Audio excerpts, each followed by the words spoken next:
Selamat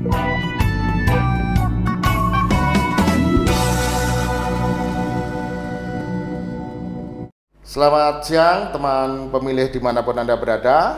Berjumpa lagi dengan kami KPU Boyolali Podcast. Yang kali ini kebetulan sudah episode ke-7. Mekanisme pindah memilih di pemilu 2004 yang menjadi tema hari ini. Dan kebetulan saya sendiri Nyuwardi sebagai host. Hari ini kita nanti akan berbincang-bincang santai kaitannya dengan data pemilih, atau teman-teman nanti yang mau pindah memilih, atau teman-teman juga yang barangkali sampai saat ini belum terdaftar sebagai pemilih. Nah, bagaimana solusinya ketika Anda nanti juga ingin memilih. Nah, hari ini kita akan mendatangkan narasumber yang luar biasa. Beliau adalah Bapak Rohani. Beliau adalah Kepala Divisi Rencana Data dan Informasi, Perencanaan Data dan Informasi. Apa kabar Pak Rohani? Baik Mas Nyuwardi, Alhamdulillah baik. Sehat Pak Rohani? Alhamdulillah sehat selalu ya. Tahapan ini ya kita harus senantiasa bisa menjaga kesehatan dan juga stamina kita. Karena tugas-tugas kita pasti semakin hari akan semakin padat dan juga semakin tugas-tugas kita itu tadi padat dan juga tanggung jawabnya kita harus kita laksanakan dengan sebaik-baiknya. Oke. Kelihatannya ini hari-hari ini sibuk sekali Pak Rohani. Apa ini yang sedang dilakukan ini? Ini. Terkait dengan divisi yang saya ampuh, Mas Nyuwardi, divisi perencanaan data dan pemilihan ya, itu kan untuk daftar pemilih atau DPT itu kan sudah ditetapkan di tanggal 20 Juni 2023 kemarin. 20 Juni. Nah, itu sudah ditetapkan DPT untuk Kabupaten Boyolali, dan kemudian selanjutnya kan ada proses selanjutnya terkait dengan dinamika pergerakan pemilih di Boyolali khususnya. Setiap bulan nanti dari PPS terus kemudian PPK melaksanakan proses rekapitulasi untuk daftar pemilih tambahan, DPTB namanya gitu, Mas. Yang DPTB itu apa yang dimaksud DPTB itu, Pak? Jadi kalau kita berbicara tentang daftar pemilih itu kan dasarnya kan adalah PKPU nomor 7 tahun 2022. Kemudian ada tentang penyusunan daftar pemilih, terus kemudian ada PKPU 7 tahun 2023 ya, tentang perubahan dari PKPU nomor 7 tahun 2022 itu. Ada 3 istilah dalam daftar pemilih gitu Mas Nyuwardi. Yang pertama yaitu ada DPT. Yang tadi saya sampaikan sudah ditetapkan pada tanggal 20 Juni 2023 kemarin gitu. Jadi yang pertama adalah DPT. Ini saya daftar pemilih tetap, yang selanjutnya disingkat DPT adalah DPS HP akhir yang telah diperbaiki oleh PPS, direkapitulasi oleh PPK dan ditetapkan oleh KPU Kabupaten Kota. Nah, kita itu bisa mengeceknya. Apakah kita itu sudah terdaftar di DPT atau belum, itu ada caranya.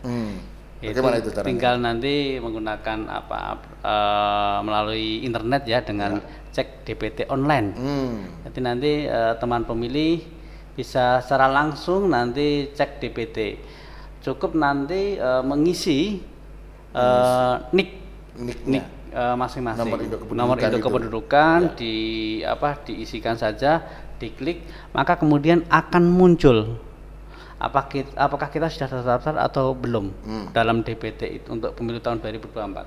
Lah, di situ akan muncul nama, kemudian di TPS berapa kita akan memilih, terus kemudian ada alamatnya, alamat TPS itu kita di mana. Nah, gitu. Sehingga pemilih itu bisa proaktif melihat untuk mengecek apakah kita terdaftar dalam DPT untuk pemilu 2024 atau belum. Itu yang pertama adalah DPT. Yang kedua ada yang namanya DPTB. DPTB daftar pemilih tambahan. Adalah daftar pemilih yang telah terdaftar dalam DPT di suatu TPS yang karena keadaan tertentu pemilih tidak dapat menggunakan haknya untuk memilih di TPS tempat yang bersangkutan terdaftar dan memberikan suara di TPS lain. Jadi ketika maksudnya jadi ketika pemilih itu ngecek ngecek dicek DPT tadi, betul. Kemudian sudah terdaftar di TPS sekian begitu. Tapi kemudian di hari H pemungutan suara di tanggal hari Rabu 14 Februari 2023 itu yang bersangkutan karena satu hal tidak bisa memilih di TPS tersebut, maka pemilih itu bisa mengajukan pindah memilih. Itu namanya DPTP. Yang itu kita setiap bulan sampai nanti H-30 ya. Terus kemudian ada 9 kategori itu, kemudian sampai terakhir H-7 untuk 4 kategori ya, itu 4 alasan gitu. Nanti akan dilakukan proses pindah memilih. Terus yang ketiga ada yang namanya DPK. Apa itu? Daftar pemilih khusus. Daftar pemilih khusus. Ya, yaitu daftar pemilih yang memiliki identitas kependudukan tetapi belum terdaftar dalam DPT dan DPTP. Jadi belum terdaftar dua-duanya ya, DPT maupun DPTP. Itu belum terdaftar. Belum terdaftar. Jadi orang ini pemilih ini sudah punya syarat-syarat, sudah memenuhi syarat untuk menjadi pemilih, tetapi yang bersangkutan belum terdaftar dalam DPT maupun DPTP. Nah, itu masih bisa nanti memberikan hak suaranya di hari H pemungutan suara. Nah, hanya saja ada syarat-syaratnya itu. Syaratnya apa itu, Pak Rohani? Itu harus TPS di mana dia berdomisili. Di mana dia berdomisili. Tempat tinggal KTP-nya itu di mana? Sebenarnya KTP saya di TPS A gitu ya. Maka dia akan bisa memberikan hak suaranya di TPS A tersebut. Terus kemudian kapan itu waktunya? Itu dilayani mulai dari jam 12 sampai pukul 13.00. Jadi 1 jam ya, mulai jam 12 sampai jam 13 atau jam 1 siang ya. Siang itu dengan nanti memperhatikan ketersediaan surat suara. Gitu. Oke, jadi kaitannya dengan data pemilih tetap dan data pemilih tambahan ini termasuk juga yang belum terdaftar itu intinya diberikan kesempatan ya untuk bisa memilih gitu. Nah, terus gini Pak Rohani, kaitannya dengan ini teman-teman ini kapan ini bisa melakukan proses untuk pindah memilih itu? Mulai sekarang atau besok-besok atau gimana itu? Pak? Jadi kita dari semua jajaran Mas Nuardi dan teman pemilih, ini dari teman pemilih bisa melaksanakan proses pindah memilih ini bisa melalui KPU. Bisa melalui KPU Boyolali, PPK di kecamatan masing-masing, dan juga dengan PPS di desa atau kelurahan masing-masing. Itu bisa dilayani di sana. Kapankah waktunya? Yaitu nanti tadi saya sampaikan ada 9 kategori. 9 kategori. Yang itu sampai dilayani sampai H-30. Sampai H-30. H-30 dari 14 Februari itu. 14 Februari. Nah, itu ada 9 kategori ya. Pertama, menjalankan tugas di tempat lain di hari H pemungutan suara. Yang kedua, menjalani rawat inap di fasilitas pelayanan kesehatan dan keluarga yang mendampingi. Itu bisa. Ketiga, penyandang disabilitas yang dirawat di panti sosial atau panti rehabilitasi. Kemudian yang keempat ada menjalani rehabilitasi narkoba. Itu bisa mengurus pindah milih. Kemudian nomor 5 yaitu menjadi tahanan di rumah tahanan atau lembaga permasyarakatan, atau terpidana yang sedang menjalani hukuman penjara atau kurungan, itu bisa mengurus pindah milih. Kemudian ada tugas belajar. Tugas belajar. Nah, atau menempuh pendidikan. Jadi kalau mahasiswa mungkin atau kemudian siswa yang di hari H itu dia sudah terdaftar di DPT, tapi di hari H itu tidak bisa pulang ke wilayah, maka bisa mengurus pindah memilih itu. Terus kemudian yang ke-7 pindah domisili. Pindah domisili. Jadi sekarang misal setelah cek DPT itu sudah terdaftar di DPT TPS sekian. Tapi kemudian setelah ditetapkan itu pindah domisili, kan ada KTP itu, maka kemudian dia bisa mengajukan pindah memilih. Terus kemudian ada yang karsan tertimpa bencana alam, dan terakhir yaitu bekerja di luar domisilinya. Itu adalah sampai dengan H-30. H-30. Terus ada lagi yang itu dilayani sampai selambat-lambatnya adalah H-7. Sebelum pemungutan suara. Ada 4 kategori, ada 4 ya. Yang pertama yaitu pemilih yang sakit. Yang kedua adalah pemilih yang tertimpa bencana. Ketiga yaitu pemilih yang menjadi tahanan. Dan yang keempat yaitu pemilih yang menjalankan tugas saat pemungutan suara. Jadi ini kalau kapan ya ini masih panjang ya. Sampai tadi H-30 sampai H-7 untuk 4 jenis tadi. Walaupun begitu kita berharap ya kalau pemilih ya yang ingin mengurus pindah memilih secepatnya saja ya, nanti segera diproses oleh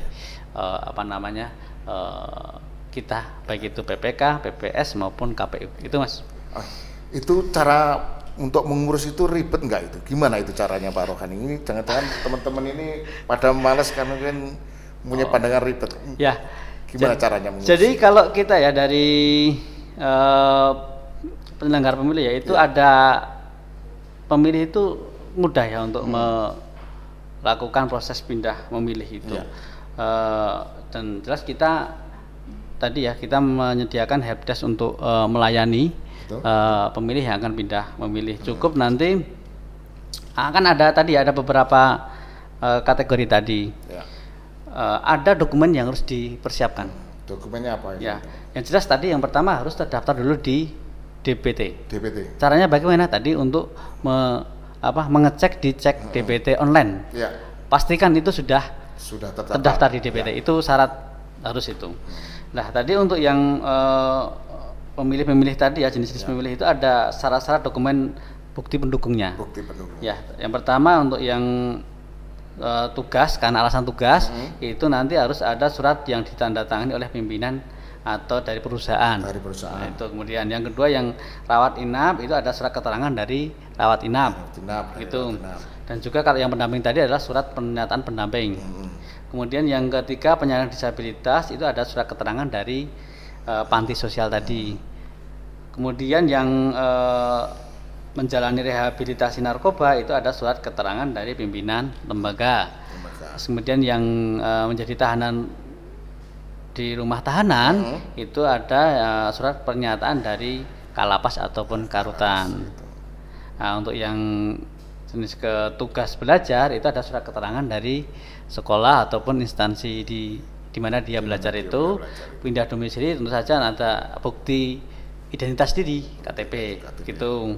Kemudian tertimpa bencana alam ada surat dari BNPB, dan juga yang dari bekerja di luar domisilinya itu cukup menyertakan surat tugas dari instansinya dan juga fotokopi KTP terbaru. Itu syarat-syaratnya. Jadi nanti itu disampaikan kepada, tergantung nanti ngurusnya kemana. Kalau ke KPU ya diserahkan itu bukti itu, dan nanti akan dilakukan proses selanjutnya, dan insya Allah akan segera ditindaklanjuti jika sudah memenuhi syarat itu, Mas.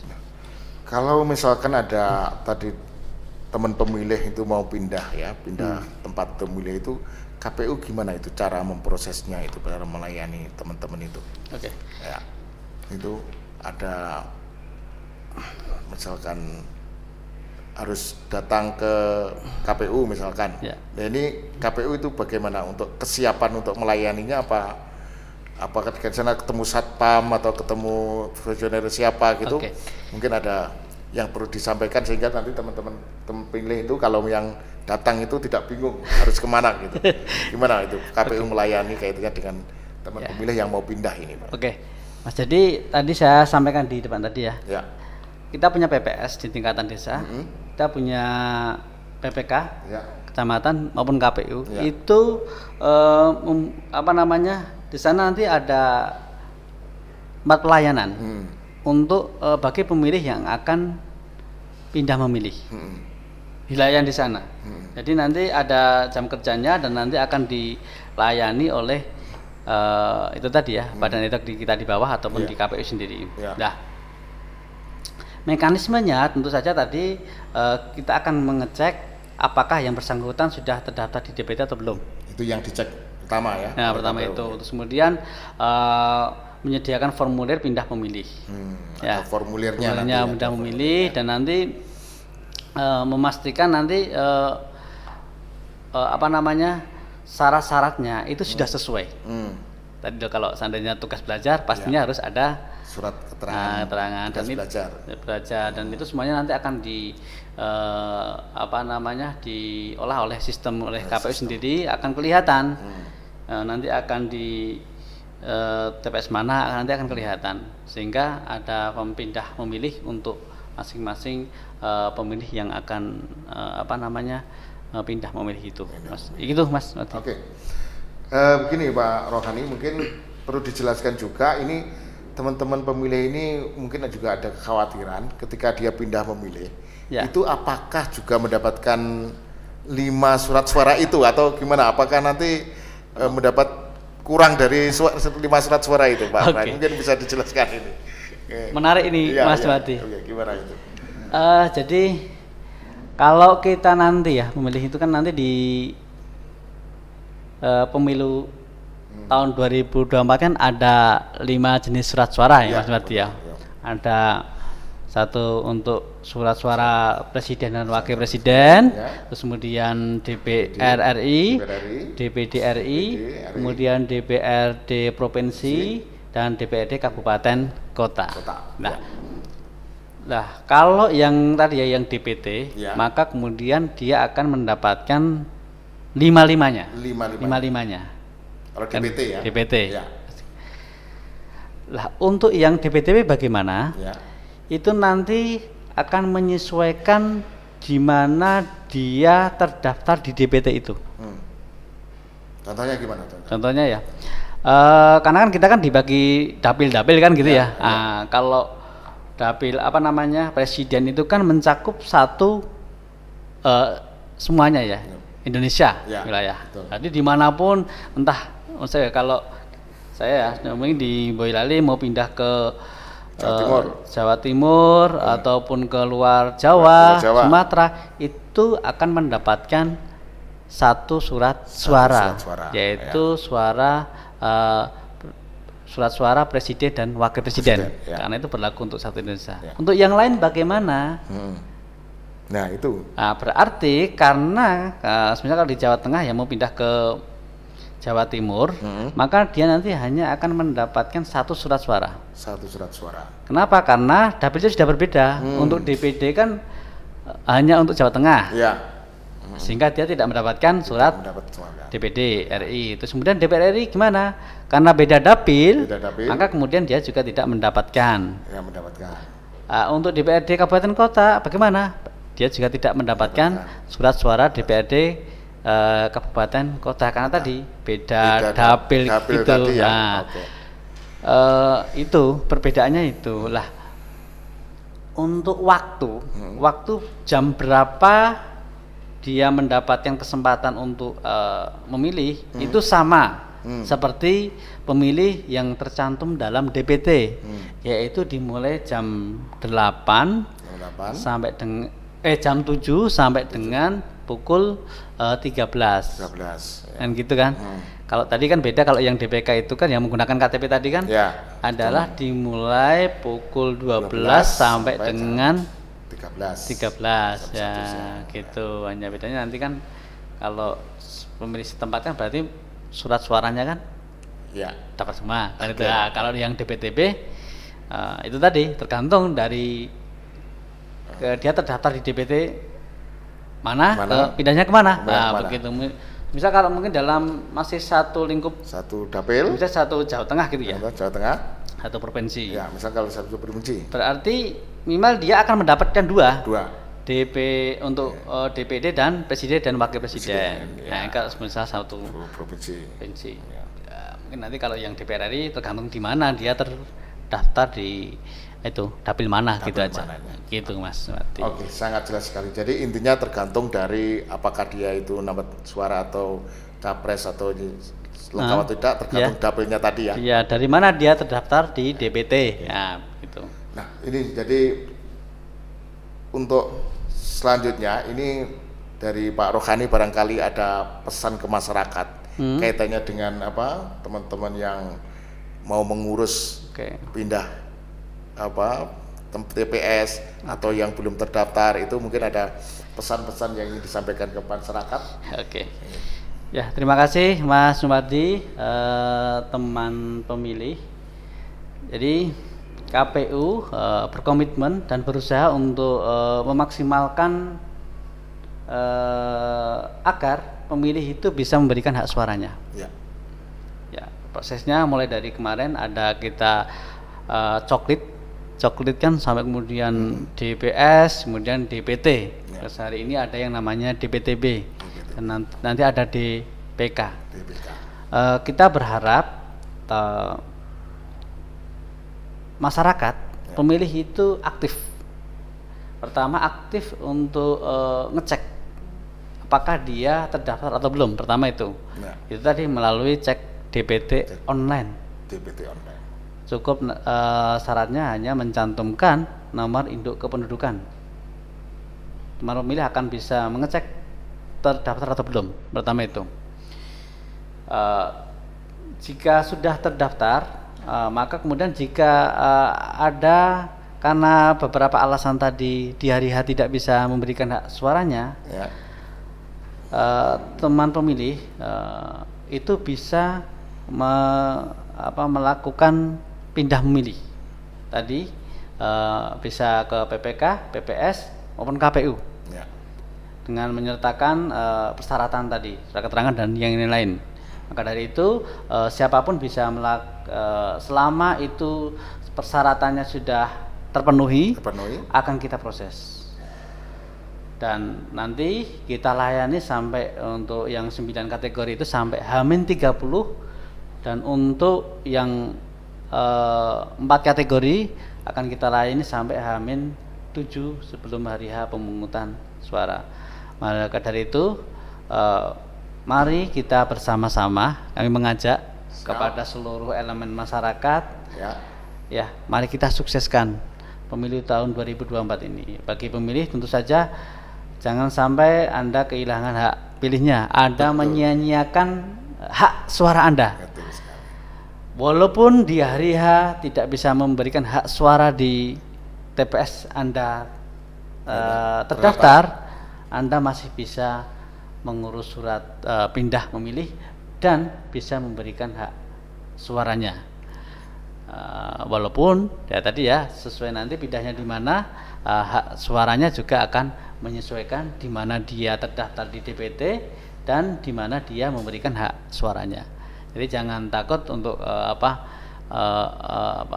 mendaftar untuk itu, selama syarat-syaratnya terpenuhi, terus kemudian juga mekanismenya juga sudah dilalui, akan kita proses untuk kemudian ditetapkan menjadi pemilih di DPTB. Itu Mas Sumardi. Oke, terima kasih Pak Rohani, penjelasannya yang luar biasa. Jadi untuk teman pemilih dimanapun Anda berada, tidak ada alasan untuk Anda tidak memilih. Jadi ketika Anda mengalami masalah kaitannya dengan di mana tempat Anda harus memilih, KPU siap melayani dimanapun Anda berada. Anda pasti bisa memilih.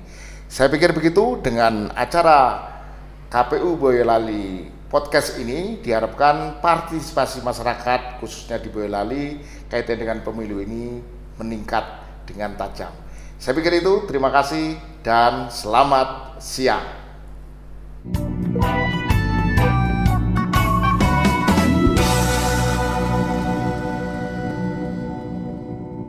Thank you.